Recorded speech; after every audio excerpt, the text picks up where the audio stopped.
दोस्तों, हम लोग रेलवे के ग्रुप डी के क्वेश्चंस आंसर को देख रहे हैं। साइंस सेक्शंस के क्वेश्चन आंसर को देख रहे हैं। साइंस में भी हम लोग अभी बायोलॉजी के क्वेश्चन आंसर को देख रहे हैं, किस हिसाब से रेलवे में क्वेश्चन पूछे जाते हैं। इससे पहले देखिएगा, इससे पहले लगभग में 3 वीडियो डाल दिया गया है ये बायोलॉजी से। अभी ये वीडियो का चौथा नंबर होगा। इसमें से ये पीछे के जितने भी क्वेश्चंस हैं, ये सभी क्वेश्चंस आपको पीछे के वीडियो में देखने को मिल जाएंगे। यूट्यूब चैनल पे जाके वीडियो वाले सेक्शंस में आप वहाँ पे सर्च कर लीजिएगा, आपको चीज़ें देखने को मिल जाएगी। हम लोग कल टिश्यूज़ देख रहे थे। टिश्यूज़ मतलब उत्तक देख रहे थे। उत्तक में हम लोग जंतु उत्तक को ख़त्म कर चुके थे। जंतु उत्तक में किस हिसाब से क्वेश्चन आते हैं, उस हिसाब के क्वेश्चन को हम लोगों ने ख़त्म कर चुका था। अब हमारा दूसरा टॉपिक आता है पादप उत्तक, प्लांट टिश्यूज़। तो चलिए प्लांट टिश्यूज़ के पौधे को क्वेश्चंस को ध्यान में देखते हैं कैसे है। 1553 मतलब 152 क्वेश्चन तक पीछे हो चुका था। 153 नंबर का क्वेश्चन ये है। निम्नलिखित चित्र ए और बी, नीचे देखिए चित्र दिए गए हैं। एक ये ए नंबर का चित्र है और ये बी नंबर का चित्र है, ठीक है।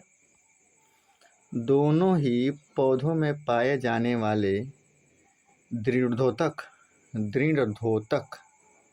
को दर्शाते हैं, फिर भी उनकी संरचनाएं अलग अलग हैं। क्यों? ऐसा क्यों है? उनकी संरचनाएं अलग अलग क्यों हैं? तो अब हम ऑप्शंस पे चलते हैं। यहाँ देखिए ऑप्शन दिया गया है। पहला ए अनुदैर्ध्य काट है और बी त्रियक काट है। दूसरा, तो इसका जो राइट आंसर हो जाएगा वो हो जाएगा अनुप्रस्थ काट। ए अनुप्रस्थ काट है और बी अनुदैर्ध्य काट है। तो ये क्वेश्चन मतलब कुछ समझाने वाली चीज़ नहीं है। इसमें डायरेक्ट आप या क्या करिए, ये क्वेश्चंस को देख लीजिए। अगर आपका किस्मत सही रहा तो यही क्वेश्चंस आपको एग्जाम में देखने को मिल जाएगा, आप लगा के चले जा सकते हैं। बाकी इसमें कोई चीज़ें ऐसी पढ़ने वाली नहीं है। ख़त्म कहानी करिए। 154 पे देखते हैं, 154 नंबर क्वेश्चन।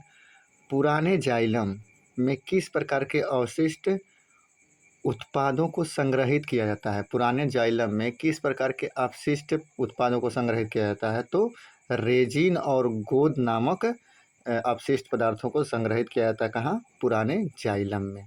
तो इम्पोर्टेंट है, इसको नोट डाउन कर लीजिएगा। इसका ब्रीफ देख लेते हैं। पुराने जाइलम में रेजिन और गोंद जैसे अपशिष्ट उत्पादों को संग्रहित किया जाता है। जाइलम एक ऐसा जटिल उत्तक है जो संवहन बंडल के अंदर पाया जाता है। जाइलम जल संवहन में प्रमुख भूमिका अदा करता है। रसारोहण की क्रिया पौधों में जाइलम वाहिनियों के द्वारा होती है। तो डायरेक्ट ये क्वेश्चन पूछा जा सकता है कि रसारोहण की क्रिया पौधों में किसके द्वारा होता है? तो रसारोहण की क्रिया जाइलम वाहिनियों द्वारा होता है, ठीक है।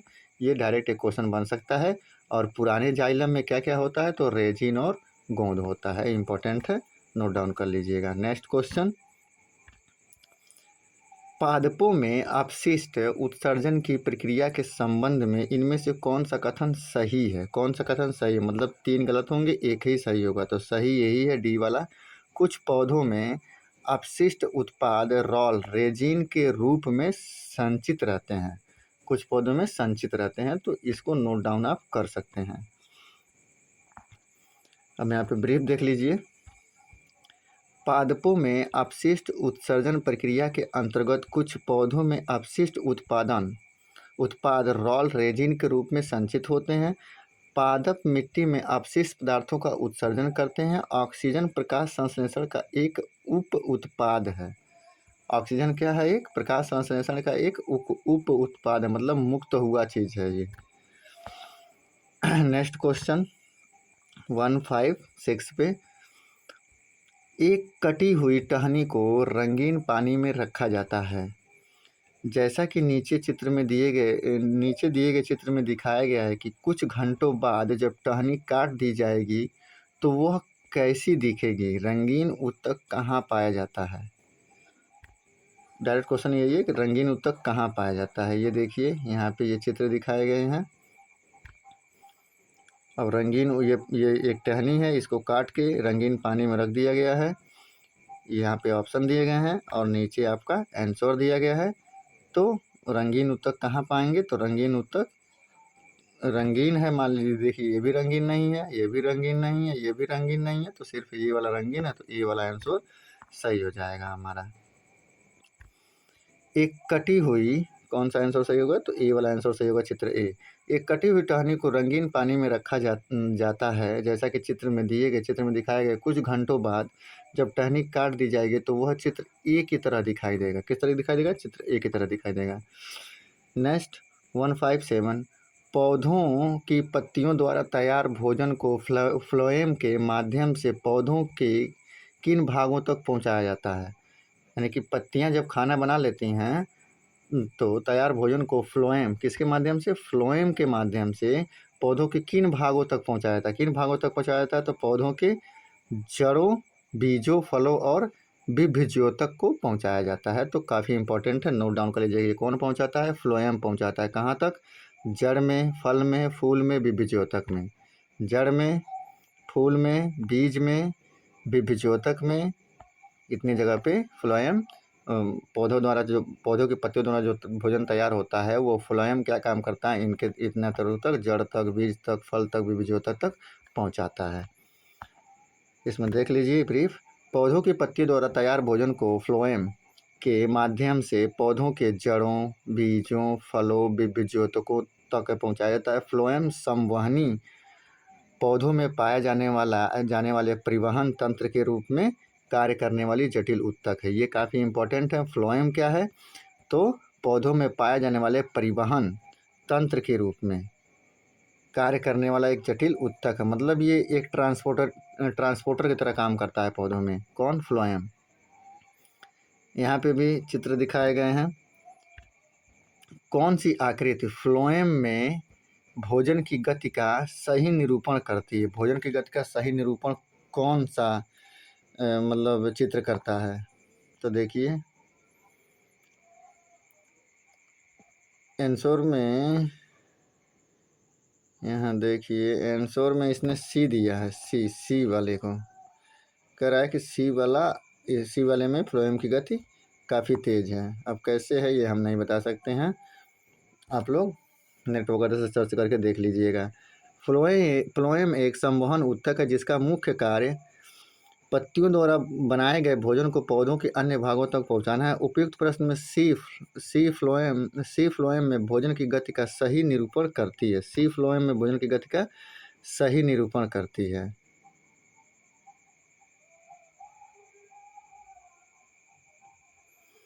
तो कैसे करती है, तो इसका जवाब देखिए। यहाँ देखिए, यहाँ रेड वाला जो पॉइंट है, रेड वाला पॉइंट इतना ही तक है, ऊपर नहीं गया है। यहाँ देखिए रेड वाला पॉइंट सिर्फ जड़ों तक ही है।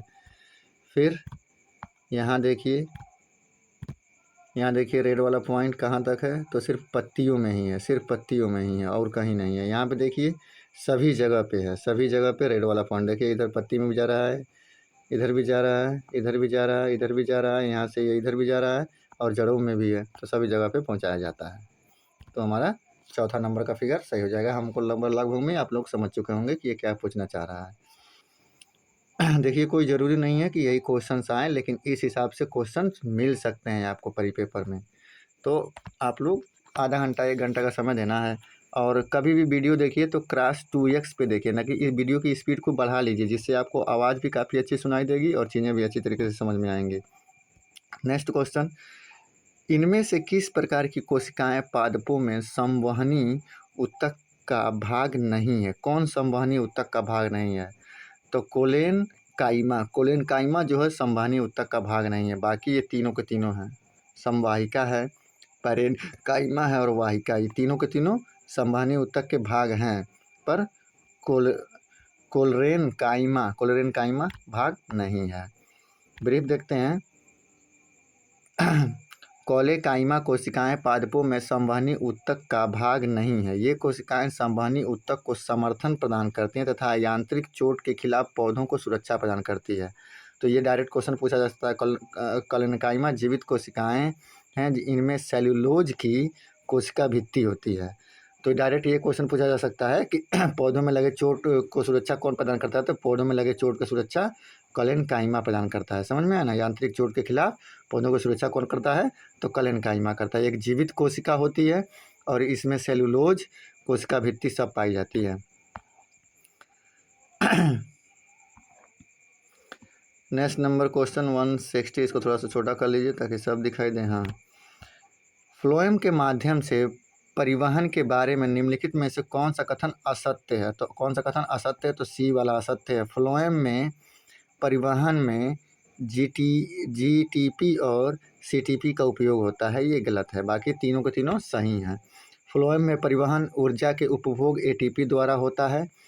आरंभ में ऊर्जा का उपयोग करके सुक्रोज को फ्लोएम में ले जाया जाता है। सुक्रोज के कारण परासरण दाब में हुई वृद्धि के कारण जल फ्लोएम में चला जाता है। तो ये तीनों के तीनों ये सत्य हैं फ्लोएम के लिए, लेकिन ये सी वाला हमारा क्या है? रॉन्ग है। फ्लोएम के माध्यम से परिवहन के बारे में कथन फ्लोएम में परिवहन में जीटीपी और सीटीपी का उपयोग होता है, ये गलत है। वही तो सीधे हैं। नेक्स्ट क्वेश्चन पे हम आगे बढ़ते हैं। 161, निम्न में से क्या जाइलम वाहिकाओं को जलरोधी बनाता है? कौन है जो जाइलम वाहिकाओं को जलरोधी बनाता है? तो लिंगनीन जो है वो जाइलम वाहिकाओं को जलरोधी बनाता है। तो देखिए, लिंगनीन जाइलम वाहिकाओं को जलरोधी बनाता है। लिंगनीन एक महत्वपूर्ण कार्बनिक बहुलक है जो कुछ विशिष्ट कोशिकाओं की कोशिका भित्ति में प्रचुर मात्रा में होता है। इसके कई जैविक कार्य हैं, जैसे जल परिवहन, यांत्रिक समर्थन और विभिन्न तनावों का प्रतिरोध करना। किसका है? लिंगनीन का है। तो ये क्वेश्चन ही डायरेक्ट आप कॉपी में लिख लीजिएगा, इसका आंसर डायरेक्ट लिख लीजिएगा, मिल सकता है।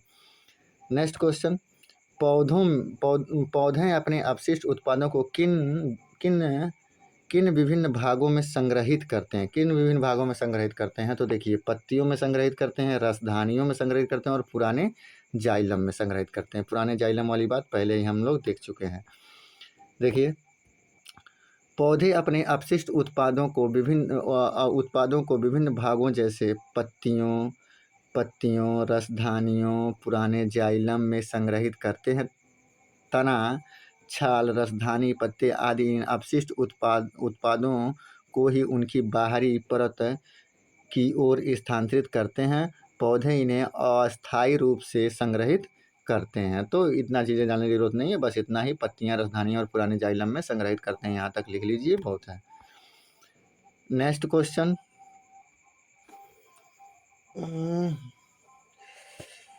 Just minute. हाँ, नेक्स्ट क्वेश्चन पे देखते हैं। कह रहा है, फ्लोएम पौधे का संवहनी ऊतक होता है जो का परिवहन करता है। जो किसका परिवहन करता है? तो जो पोषकों का परिवहन करता है। ऑप्शन डी सही है। देखिए, फ्लोएम पौधे का संवहनी ऊतक होता है जो पोषकों का परिवहन करता है, जबकि जाइलम द्वारा जल और उनमें घुले लवणों का संवहन होता है। फ्लोएम सजीव ऊतक है, इसमें मुख्यतः चलती नालिकाएं होती हैं। तो फ्लोएम क्या काम करता है? ये पोषकों के लिए है और जाइलम जल और उनमें घुले लवणों के लिए है। तो इम्पोर्टेंट है, इसको नोट कर लीजिएगा। 164, निम्नलिखित में से किसकी उपस्थिति जटिल पादपों का एक विशिष्ट गुण है जिसने स्थलीय वातावरण में उनके अस्तित्व को संभव बनाया है?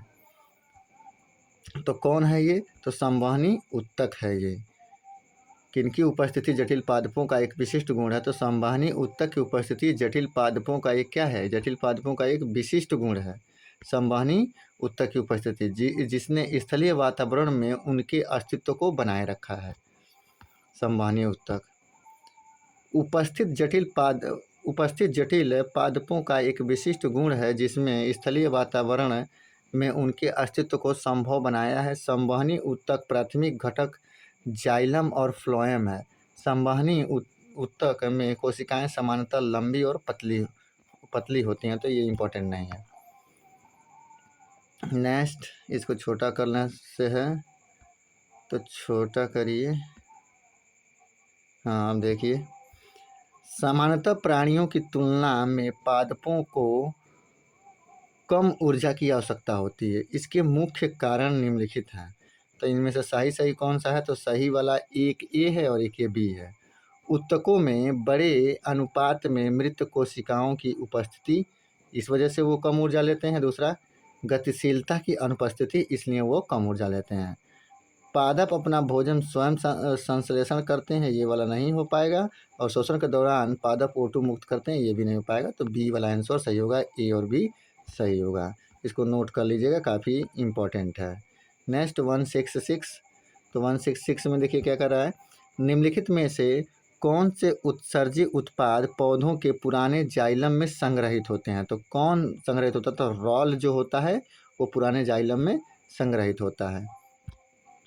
पौधों में कोई उत्सर्जन अंग या उत्सर्जन तंत्र नहीं पाया जाता। राल अथवा रेजिन पौधों का एक उत्सर्जी पदार्थ है। रेजिन, गोंद, टेनिन जैसे सभी उत्सर्जी पदार्थ और अपशिष्ट उत्पाद पौधों के जाइलम कोशिकाओं में एकत्रित होते हैं, जो बाद में मजबूत लकड़ी के रूप में परिवर्तित हो जाते हैं। नेक्स्ट, पादपों में रेजिन और गोंद विशेषकर में संचित होते हैं। विशेषकर किस में संचित होते हैं, तो विशेषकर पुराने जाइलम में संचित होते हैं। देखिए पुराने जाइलम का कितनी बार चीज़ें चली आई हैं, वही चीज़ें हैं। निम्नलिखित में से कौन सा कथन फ्लोएम के संबंध में सही है। फ्लोएम की सभी कोशिकाओं में छिद्रित दीवारें होती है। फ्लोएम में चलनी नालिकाएं मृत कोशिकाओं से बनी होती हैं। ऊपर चलते हैं। फ्लोएम में परिवहन एक दिशी होता है। फ्लोएम प्रकाश संश्लेषण उत्पादों को पत्तियों से पौधों के अन्य भागों तक ले जाता है। ये अभी पीछे ही पढ़ा गया है। 169, निम्नलिखित में से कौन सा प्रकाश संश्लेषण के उत्पादों का पत्तियों से पादप के अन्य भागों तक परिवहन करता है। तो कौन करता है, तो ये फ्लोएम करता है। चलनी पट्टिकाएं में पाई जाते हैं। चलनी पट्टिकाएं में क्या पाई, चलनी पट्टिकाएं में फ्लोएम नली कोशिकाएं पाई जाती हैं। चलनी पट्टिकाएं में फ्लोएम नली कोशिकाएं पाई जाती हैं। तो चलनी पट्टिकाएं फ्लोएम नली कोशिकाओं में पाई जाती है। फ्लोएम एक संवहन ऊतक है जिसका मुख्य कार्य पत्तियों द्वारा भोजन के भागों तक पहुंचाना है। नेक्स्ट, पादपों में अपशिष्ट उत्पादों के संग्रहण हेतु इनमें से किस स्थान का उपयोग किया जाता है। उत्पादों के संग्रहण हेतु किस स्थान का उपयोग किया जाता है, तो वास्तविक और उल्टा स्थानों का उपयोग किया जाता है। अब यहाँ पे चित्र है, इसका आंसर बी सही है। चित्र है, इसका आंसर बी सही है, मतलब चित्र बी। अब देखिए क्वेश्चन को पढ़ लेते हैं और चित्र बी इसका सही आंसर है, तो उसको बाद में देखा जाएगा। पहले क्वेश्चन पर देखिए, निम्नलिखित आरेख में नीले तीर जाइलम वाहिकाओं के माध्यम से परिवहन को निरूपित करते हैं और लाल तीर फ्लोएम वाहिकाओं के माध्यम से परिवहन को निरूपित करते हैं। कौन सा आरेख पौधों के तनों में परिवहन की सही दिशा का निरूपण करता है। तो नीला तीर है और जाइलम है, तो नीला वाला नीचे होना चाहिए, दोनों तरफ है। तो बी वाला आंसर हमारा सही हो जाएगा। ये क्वेश्चन हमको समझ में नहीं आ रहा है, आप लोग समझ लीजिएगा। अब यहाँ पे क्या चीज़ दिया हुआ है उससे भी नहीं समझ में आएगा, क्योंकि वो चित्र है। बायोलॉजी वैसे भी बहुत टेढ़ा सब्जेक्ट होता है, इसलिए इसके क्वेश्चन को रट लीजिए। जाइलम इनमें से कौन सा घटक जल के परिवहन में कार्य नहीं करता। कौन सा घटक जाइलम का इनमें से कौन सा घटक जल के परिवहन में कार्य नहीं करता, जल को ले जाने में कार्य नहीं करता है। तो जाइलम तंतु जो होता है वो कार्य नहीं करता है। इसमें पढ़ लीजिए, जाइलम जटिल ऊतक का उदाहरण है। यह मूल से मतलब जड़ से पानी खनिज लवण को तने तथा पत्तियों तक पहुंचाने के लिए एक संवहन ऊतक की तरह कार्य करता है। ये 4 ऊतकों वहिकाय, जाइलम तंतु तथा जाइलम पैरेन्काइमा से मिलकर बना है। जाइलम तंतु की भित्ति मोटी होती है और इसकी केंद्रीय गुहिका विलुप्त है। यह जल के परिवहन में कार्य नहीं करता है। तो कौन कार्य नहीं करता है, तो यहाँ पे लिखा गया है तंतु, मतलब जाइलम तंतु कार्य नहीं करता है, बाकी सब के सब काम करते हैं। 174 क्या कह रहा है, खाली स्थान रूट एपेक्स की लगातार विभाजित होने वाली कोशिकाओं द्वारा दर्शाया गया है। कौन दर्शाया गया है, तो मेरिस्मेटिक विकास जो है मेरिस्मेटिक विकास रूट एक्सपेक्स के लगातार विभाजित होने वाली कोशिकाओं द्वारा दर्शाया गया है। यहाँ पे वही चीज़ लिखा होगा। मेरिस्मेटिक मेरिस्मेटिक विकास रूट एपेक्स के लगातार विभाजित होने वाली कोशिकाओं द्वारा दर्शाया गया है। विभेद्योतक उत्तक कोशिकाओं में ऐसे समूह होते हैं जिनमें विभाजित करने की क्षमता पाई जाती है। नेक्स्ट है 175। नारियल के छिलके में मौजूद कौन सा उत्तक उसे कठोर और दृढ़ बनाता है? दृढ़ बनाता है मतलब कठोर और दृढ़ बनाता है, तो कौन है? स्क्लेरेन काइमा है। ये काफ़ी इंपॉर्टेंट है, स्क्लेरेन काइमा है। इंपॉर्टेंट क्वेश्चन है, नोट डाउन कर लीजिएगा। नेक्स्ट क्वेश्चन हमारा है जाइलम के कौन से तत्व मृत कोशिकाओं से बने होते हैं और फिर भी पौधों में जल और खनिज के परिवहन के लिए उत्तरदायित्व होते हैं? तो ऑप्शन नंबर सी, वाहिनिका और वाहिका। वाहिनिका और वाहिका के मृत कोशिकाओं से बनी होती हैं लेकिन फिर भी जल का परिवहन करती हैं। और जाइलम क्या है?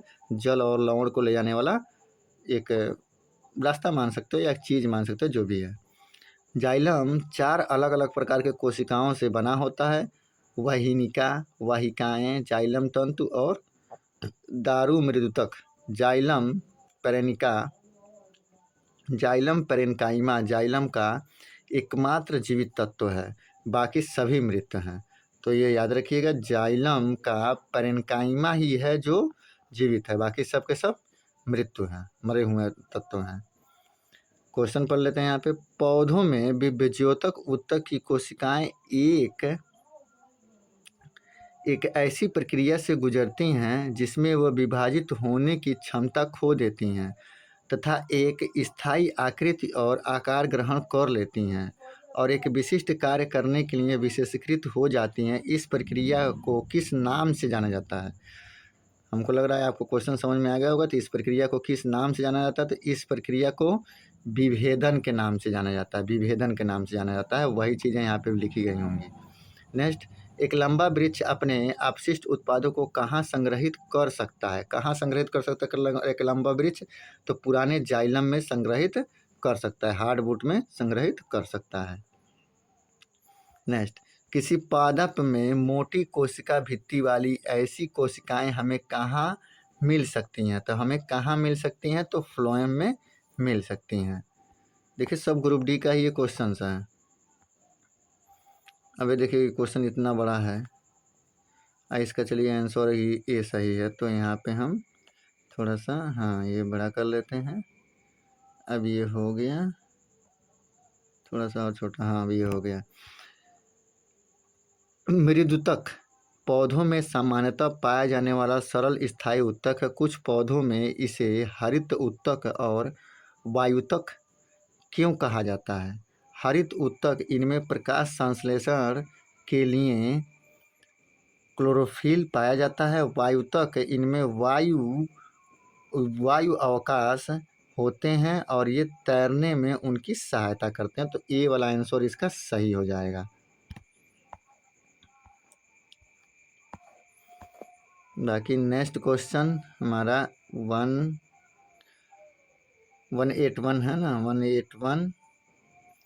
तो 181, पौधों द्वारा उत्सर्जित होने वाले अपशिष्ट उत्पाद गोंद और राल पौधों के किस भाग में संग्रहित होते हैं? तो किस भाग में संग्रहित होते हैं? पुराने जाइलम में संग्रहित होते हैं। नेक्स्ट, यहाँ पे चित्र दिखाया गया है और यहाँ पे फिगर इसका ए सही है, लेकिन क्वेश्चन को पढ़ लीजिए पहले। निम्नलिखित चित्र में पौधों में फ्लोएम उत्तक की एक काट को दर्शाता है। कौन सा नामांकन छिद्रित दीवार वाले उस भाग को दर्शाता है जो परिवहन में सहायक है? तो परिवहन में कौन सहायक है? तो यहाँ चित्र में ध्यान से देख लीजिए कि परिवहन में कौन सहायक है। तो देखिए, परिवहन में सहायक है हमारा बी वाला। देखिए यहाँ से नीचे, ये देखिए बी वाला, ये नीचे से यहाँ आ रहा है फिर इधर ही आ रहा है, तो ये बी वाला ऑप्शन है। तो बी वाला हमारा सही हो जाएगा। बी वाला जिसमें भी हो उसमें आप ट्रिक लगा के आगे बढ़ जाइए। बी वाला ए में है तो ये वाला ट्रिक लगा के आगे बढ़ गया है। नेक्स्ट क्वेश्चन, इनमें से कौन सा जाइलम का एक घटक नहीं है? कौन सा एक जाइलम का घटक नहीं है? तो सहचर कोशिका जाइलम का घटक नहीं है। वाहिका, वाहिनिका और मृतक है।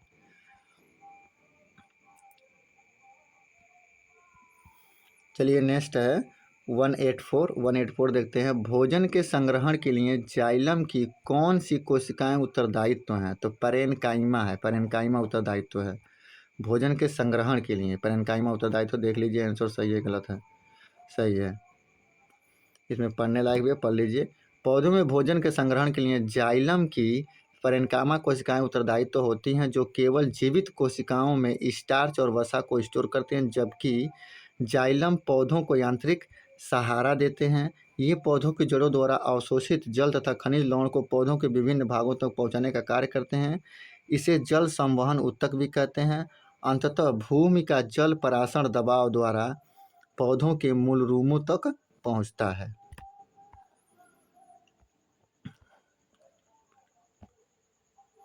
चलिए 185 देखते हैं।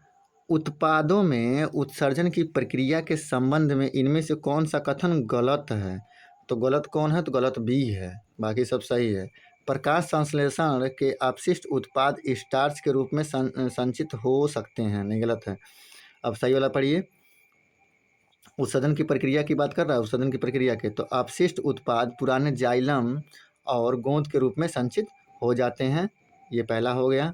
दूसरा सही देखिए, अपशिष्ट उत्पाद कोशिकीय रिक्तिकाओं में संचित हो सकते हैं। अपशिष्ट उत्पाद झड़ने वाली पत्तियों में संचित हो सकते हैं। तो ये 3 ऑप्शन हमारा सही था, एक ऑप्शन हमारा गलत था। नेक्स्ट है, निम्न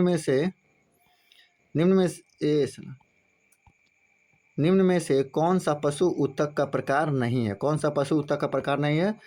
तो मेरिस्मेटिक ऊतक पशु ऊतक का प्रकार नहीं। बाकी त्वची ऊतक आप पढ़े थे, संयोजी ऊतक आप पढ़े थे, और पेशी ऊतक आप पढ़ लिए थे पीछे वाले वीडियो में, आप लोग देख सकते हैं। 187 में किसी पौधों का कौन सा भाग पौधों की जड़ों से पौधों के शेष भागों में जल का परिवहन करता है? तो कौन करता है? तो जाइलम ऊतक। 1888 पौधे का कौन सा हिस्सा पानी और खनिज के परिवहन में सक्षम होता है? तो जाइलम होता है। मृदुतक और स्थूल ऊतकों के प्रकार हैं। किन से ऊतक के प्रकार हैं?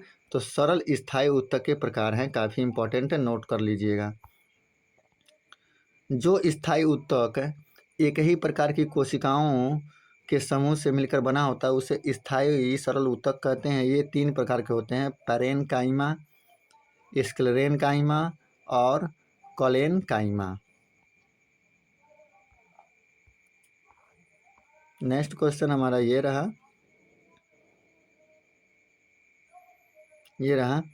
पादप ऊतकों के संबंध में इनमें से कौन सा कथन गलत है? गलत है, तो कौन सा कथन गलत है? तो डी वाला गलत कथन है, बाकी सब सही है। जाइलम में सामग्री दोनों दिशाओं में स्थानांतरित हो सकती है, गलत है। अब सही वाला पढ़िए। जाइलम जल और खनिज का परिवहन करता है, पहला सही है। जाइलम और फ्लोएम जटिल ऊतक है, ये भी सही है। फ्लोएम भोजन को पत्तियों से पौधों के अन्य भागों तक पहुंचाता है, ये भी सही है। नेक्स्ट 191 खाली स्थान ऊतक संवहन पुल बनाते हैं। कौन सा ऊतक संवहन पुल बनाते हैं? तो जाइलम और फ्लोएम ऊतक संवहन पुल बनाते हैं, दोनों मिल के। 192 निम्नलिखित में से कौन सा ऊतक युग्म संवहनी बंडल का गठन करता है? तो कौन करता है? जाइलम और फ्लोएम जो होते हैं युग्म संवहनी बंडल का गठन करते हैं। नेक्स्ट, फ्लोएम खाली स्थान के अतिरिक्त निम्नलिखित में से अन्य सभी से मिलकर बना होता है। फ्लोएम किसके अतिरिक्त अन्य सभी से मिलकर बना होता है? तो फ्लोएम वाहिका के अतिरिक्त निम्नलिखित में से अन्य सभी से मिलकर बना होता है। अब इसका ब्रीफ पढ़ लेते हैं। फ्लोएम पौधों में पाया जाने वाला संवहन ऊतक है। दूसरा संवहन ऊतक जाइलम है। फ्लोएम एक जटिल स्थायी ऊतक है। यह संवहन बंडल के अंदर पाया जाता है। इसका निर्माण 4 प्रकार की कोशिकाओं से हुआ है, चलनी नालिकाएं, सखी कोशिकाएं, फ्लोएम तंतु और फ्लोएम मृदुतक। 194 निम्न में से कौन सा स्थायी ऊतक पौधों को कठोर और मजबूत बनाता है? तो कठोर और मजबूत कौन बनाता है? स्क्लेरेन्काइमा बनाता है। काफ़ी इंपॉर्टेंट है, नोट डाउन करिएगा कॉपी में। नेक्स्ट क्वेश्चन हमारा यहाँ से देखने को मिलेगा, इसका ब्रीफ पढ़ लेते हैं। इसके ब्रीफ में जरूर कुछ ना कोई क्वेश्चन मिल जाएगा। दृढ़ ऊतक एक साधारण स्थायी उत्तक है। यह उत्तक पौधों को कठोर और एवं मजबूत बनाता है। स्क्लेरेनकाइमा पौधों को कठोर और मजबूत बनाता है। पहला क्वेश्चन ये मिल जाएगा। पौधों को कठोर कौन बनाता है? स्क्लेरेनकाइमा है। दूसरा है स्थूल कोल उत्तक है कोलरेनकाइमा। कोलरेनकाइमा क्या है कि कोशिकाएं केंद्रयुक्त, लंबी, अंडाकार और बहुभुजी जीवित तथा रसधानी युक्त होती हैं। यह उत्तक पौधों को यांत्रिक सहायता प्रदान करता है। यांत्रिक सहायता कौन प्रदान करता है? तो कोलरेनकाइमा या स्थूल कोण उत्तक। फिर है मृदुतक। मृदुतक मतलब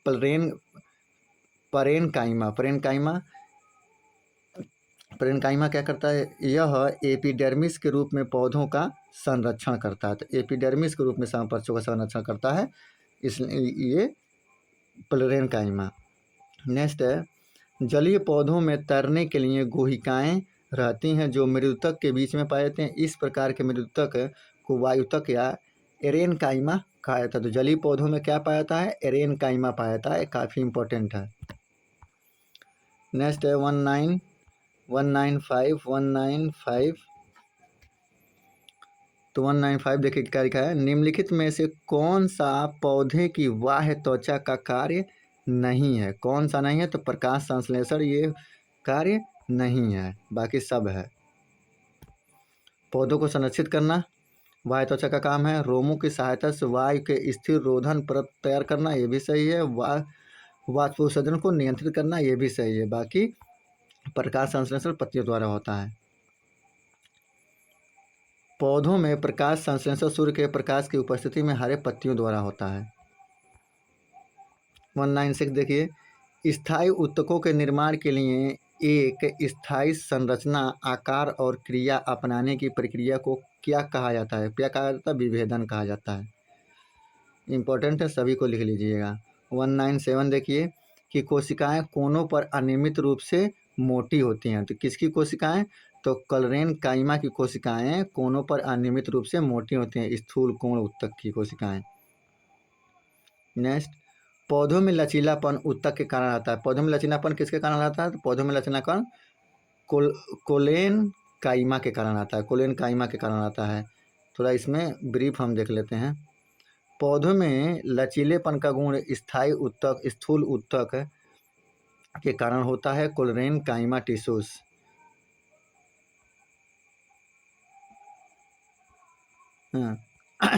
यह पौधे के विभिन्न भागों में बिना टूटे हुए लचीलापन लाता है और यांत्रिक सहायता भी प्रदान करता है।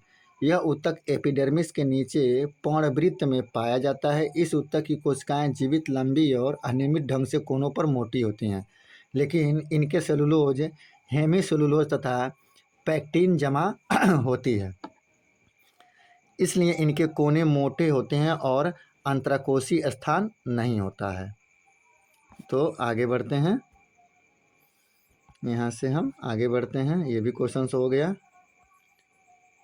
अब ये क्वेश्चन है 199। चलिए 199 देखते हैं। निम्नलिखित में से किन उत्तक में कोशिकाएं जीवित होती हैं और लंबी तथा कोनों पर अनियमित रूप से स्थूल होती हैं? तो अभी पढ़ा गया है कोलेनकाइमा। इससे क्वेश्चन बन सकते हैं। कोलेनकाइमा से कोलेनकाइमा उत्तक की कोशिकाएं से कोनों पर मोटी होती हैं। किसकी वजह से? तो सेलुलोज और पैक्टिन की वजह से कोनों पर मोटी होती हैं। अभी पीछे पढ़ा गया ये क्वेश्चन।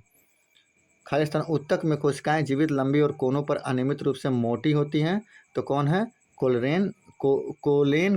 कोलेनकाइमा। नेक्स्ट है सीयू ट्यूब और सह कोशिकाएं मुख्य रूप से खाली स्थान के संचरण के लिए उत्तरदायित्व होती हैं। तो पौधों में भोजन के लिए उत्तरदायित्व होती हैं। सी ट्यूब और सह कोशिकाएं मुख्य रूप से पौधों में भोजन संचरण के लिए उत्तरदायित्व होते हैं। इनके द्वारा पूरे पौधों में कार्बोहाइड्रेट को पहुंचाया जाता है, सी ट्यूब के द्वारा। 203 खाली स्थान के जमाव के कारण दृढ़ उत्तक की कोशिकाएं भित्तियां मोटी होती हैं। तो किसके कारण? लिग्निन के कारण। ये क्वेश्चन पीछे ही पढ़ा गया है। लिग्निन के जमाव के कारण दृढ़ उत्तक स्क्लेरेनकाइमा की कोशिकाएं भित्ति मोटी होती हैं। लिग्निन एक प्राकृतिक गहरा पीला बहुलक है। यह पानी और कार्बनिक विलायक में व्यावहारिक रूप से अघुलनशील है। इस वजह से इसके गुण पौधों में कोशिका भित्ति की जल पारगम्यता को कम करते हैं। 204 खाली स्थान के कारण स्क्लेरेंकाइमा कोशिकाओं की दीवारें मोटी होती हैं। तो लिग्निन अभी पीछे पढ़ा गया है। लेस्ट 205 निम्न में से कौन सा विकल्प तने और जड़ों के शीर्ष पर पाया जाता है? कौन सा विकल्प पाया जाता है? तो शीर्ष विभज्योतक पाया जाता है तनों और शीर्ष पे। काफ़ी इंपॉर्टेंट है ये, कई बार क्वेश्चन हमको देखने को मिला है। अब इसमें कुछ बाकी पढ़ने वाला नहीं है।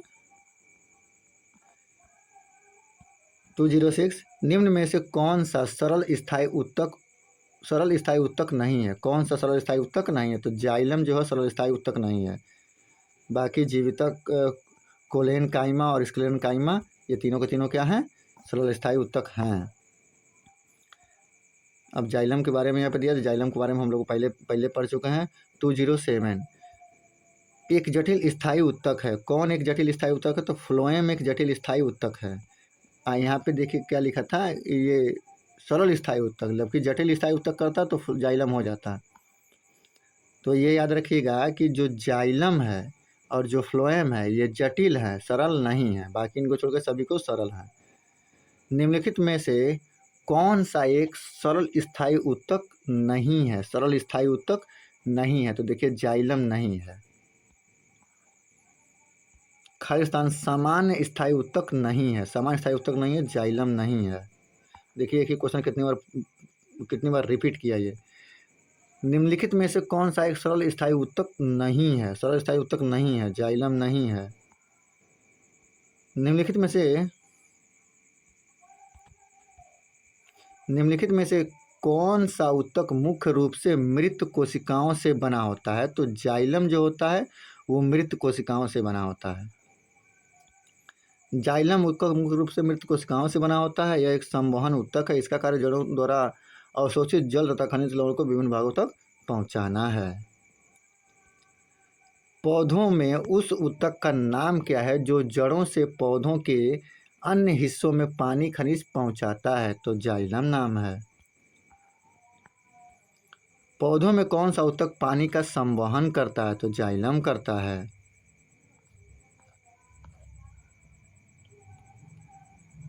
इनमें से कौन सी कोशिकाएं जड़ों से पौधों के अन्य भागों तक जल का परिचालन करती है? तो जाइलम करती है। निम्नलिखित में से कौन पौधों में जल के वहन से संबंधित है? तो जाइलम है।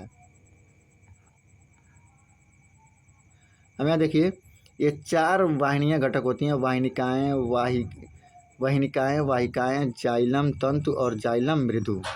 तो देखिए वाहिनिकाएँ ये जल को तने द्वारा जड़ से पत्ती तक पहुंचाती है। वाहिकाएँ यह पौधों की जड़ से जल एवं खनिज लवण को पत्ती तक पहुंचाती है। जाइलम तंतु यह मुख्यतः पौधों को यांत्रिक सहारा देता है, बाकी ये जल वाले में काम नहीं करता। जाइलम मृदु तंत्र क्या है? यह किनारे की ओर पानी के पार्श्वीय संवहन में मदद करता है। तो ये जाइलम के 4 प्रकार हैं जिसको आप लोग कॉपी में लिख लीजिएगा। निम्नलिखित में से कौन से उत्तक का अंतरकोशिकीय क्षेत्र बड़ा होता है? तो कौन से उत्तक का होता है? तो पैरेनकाइमा का अंतरकोशिकीय क्षेत्र बड़ा होता है। काफ़ी इम्पोर्टेंट है। पैरेनकाइमा उत्तक में सभी कोशिकीय समव्यासी तथा पतली भित्ति युक्त होती है। मृदुतक कोशिकाएं अंडाकार, गोल अथवा बहुमुखी होती हैं तथा कोशिकाओं के बीच में अंतराकोशीय क्षेत्र बड़ा होता है पैरेनकाइमा में। नेक्स्ट है पौधों के तनों में छलनों के रूप में पाई जाने वाली आकृति जो उनकी वृद्धि में सहायक होती है। निम्न में कौन सा उत्तक पाया? उनमें कौन सा उत्तक पाया? तो उसमें लैटरल मेरिस्मेटिक उत्तक पाया। तो उनमें क्या पाया जाता है? लैटरल मेरिस्मेटिक उत्तक पाया जाता है। तो देखिए पार्श्व विभिज्योतक उत्तक पादपों में विभिन्न अंगों के अंदर लेटरल स्थिति में पाए जाते हैं। यह बेलनाकार होते हैं। इनके कारण पादपों की मोटाई में वृद्धि होती है, जिसे द्वितीयक वृद्धि कहते हैं। ये दो प्रकार के होते हैं, प्राथमिक लेटरल मेरिस्मेटिक्स और द्वितीयक लेटरल मेरिस्मेटिक्स। तो ये याद रखने की जरूरत नहीं है, डायरेक्ट ये क्वेश्चन याद रखिएगा और इसका आंसर याद रखिएगा। चलिए नेक्स्ट क्वेश्चन 218 निम्नलिखित में से कौन सा उत्तक जड़ों से खाद्य पदार्थ का परिसंचरण करता है? कौन सा है जो जड़ों से खाद्य पदार्थ का परिसंचरण करता है? तो इसका आंसर देख लीजिए, यहाँ पे बी है खाद्य पदार्थों का, तो जाइलम ही होगा। तो जाइलम है खाद्य पदार्थों का परिसंचरण कौन करता है? तो जाइलम करता है। खनिज लवण जिसमें हो गया ना, तो वही खाद्य पदार्थ हो जाएंगे।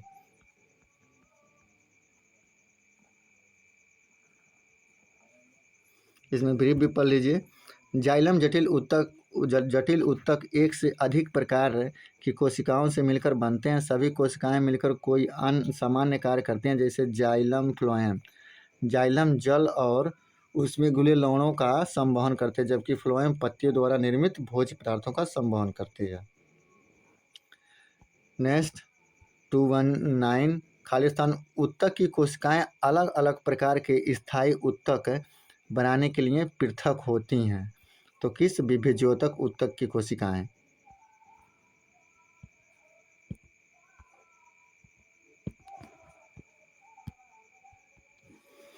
विभिज्योतक उत्तक एकमात्र पादप उत्तक है। पौधों में वृद्धि कुछ निश्चित भागों में ही होती है। ऐसे उन भागों में पाए जाने वाले विभिज्योतक के कारण होता है। विभिज्योतक की कोशिकाएं विभाजित होकर विभिन्न प्रकार के स्थायी उत्तक का निर्माण करती हैं। स्थायी उत्तक 3 प्रकार के होते हैं, सरल स्थायी उत्तक, जटिल स्थायी उत्तक और विशिष्ट उत्तक।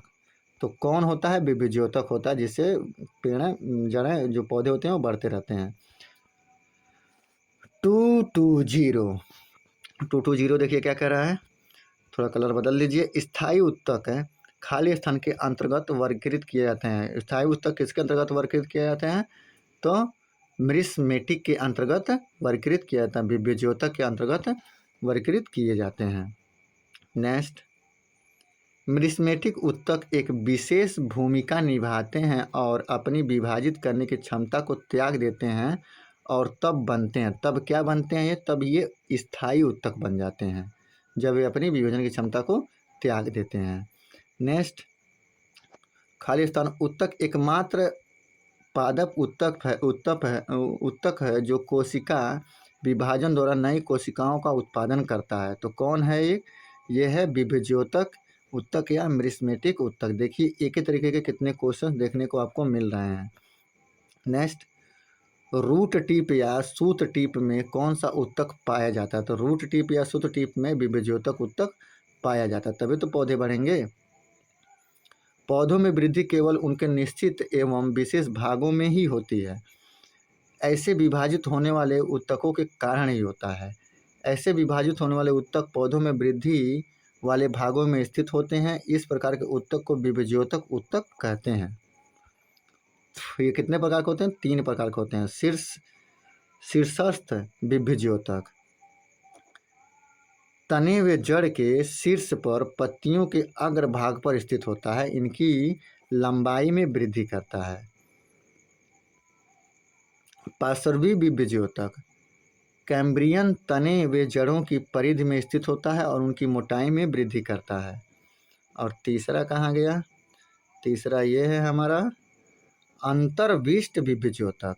पत्तियों के आधार पर टहनियों के परत के दोनों ओर स्थित होता है तथा इन भागों में वृद्धि करता है। अंतर्वेशी विभिज्योतक पाए जाते हैं। अंतर्वेशी विभिज्योतक कहाँ पाए जाते हैं? तो अंतर्वेशी विभिज्योतक पत्तियों के तल में पाए जाते हैं। पत्तियों के तल में पाए जाते हैं। यही है अंतर्वेशी, वेशी है विभिज्योतक। तो ये कहाँ पाए जाते हैं? तनों व जड़ की परिधि में स्थित होते हैं और ये पत्तियों में पाए जाते हैं। तो अंतर्वेशी यही वाला है। अंतर्वेशी विभिज्योतक पत्तियों के तल में पाए जाते हैं। नेक्स्ट है तो 2.5 खाली स्थान के कारण जड़ तथा तने के घेरे में वृद्धि होती है। जड़ तथा तने के घेरे में वृद्धि होती है किसके कारण? पार्श्व विभज्योतक के कारण।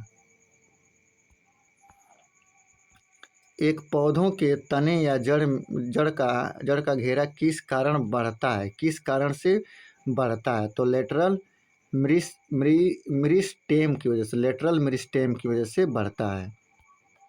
नोट डाउन करिएगा कॉपी में।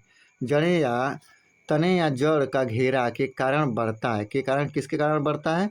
तो पार्श्व विभज्योतक या लेटरल विभज्योतक का। देखिए एक ही क्वेश्चन है, यहाँ लेटरल मेरिस्टेम कर दिया है और यहाँ पे पार्श्व विभज्योतक कर दिया है। ये 6/12/2018 में आया है, ये 9/8/2018 में, ये एलपी टेक्नीशियन में पूछा हुआ है और ये ग्रुप डी में पूछ लिया।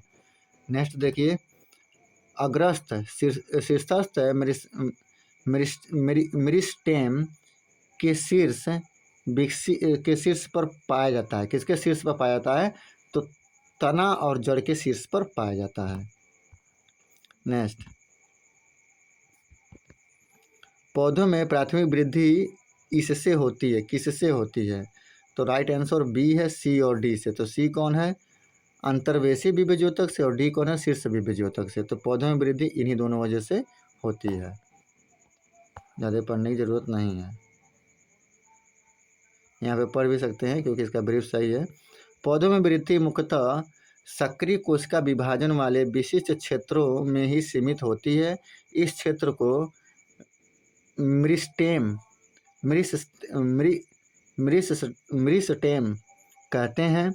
पौधों में विभिन्न प्रकार के मेरिस्टेम मूल तथा तने के शीर्ष पर होते हैं। ये प्राथमिक उत्तक बनाते हैं। इन्हें शीर्ष मेरिस्टेम कहते हैं। जब मेरिस्टेम स्थायी उत्तक के बीच में होता तब उन्हें अंतर्वेशी मेरिस्टेम कहते हैं। अंतर्वेशी मेरिस्टेम और शीर्ष विभज्योतक दोनों ही प्राथमिक वृद्धि के लिए जिम्मेदार हैं।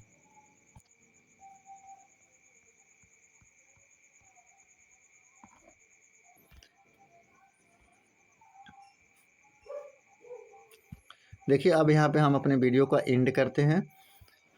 अब आगे के जितने भी क्वेश्चंस होंगे 230 से हम कल आगे की तरफ देखेंगे क्वेश्चंस को, क्योंकि काफ़ी बड़ा हो जा रहा है वीडियो। अब देखिए आरआरबी के जितने भी क्वेश्चंस हैं, रेलवे ने जितने भी क्वेश्चंस विभिन्न एग्जामों में पूछे हुए हैं, उन सभी क्वेश्चंस को यहाँ पे देखा जा रहा है और उन सभी क्वेश्चंस को डिस्कस किया जा रहा है। तो इस चैनल को आप लोग सब्सक्राइब करिए, अपने अपने फ्रेंडों के पास भी इस वीडियो को शेयर करिए ताकि उन लोगों को भी ये लाभ मिल सके। देखिए आप लोग यूट्यूब पे बहुत सारे क्लास देखेंगे, बहुत लोगों के क्लास को देखेंगे जो बहुत अच्छा होंगे, ब्लैक बोर्ड वगैरह पे सब चीज़ों पे पढ़ा रहे होंगे। लेकिन देखिए बेसिक चीज़ ये होता है ना भाई कि आप वो चीज़ें पढ़िए जो एग्ज़ाम में पूछा जाए, जो एग्ज़ाम में पूछा जाए। अनवांटेड चीज़ें पढ़ने से कोई फ़ायदा होने वाला है नहीं। तो अगर आपको ये वीडियो पसंद आ रहा है तो कृपया आप लोग कमेंट भी करिए और चैनल को सब्सक्राइब करिए और अपने अपने फ्रेंडों के पास भी शेयर करिए। Thank you for watching me.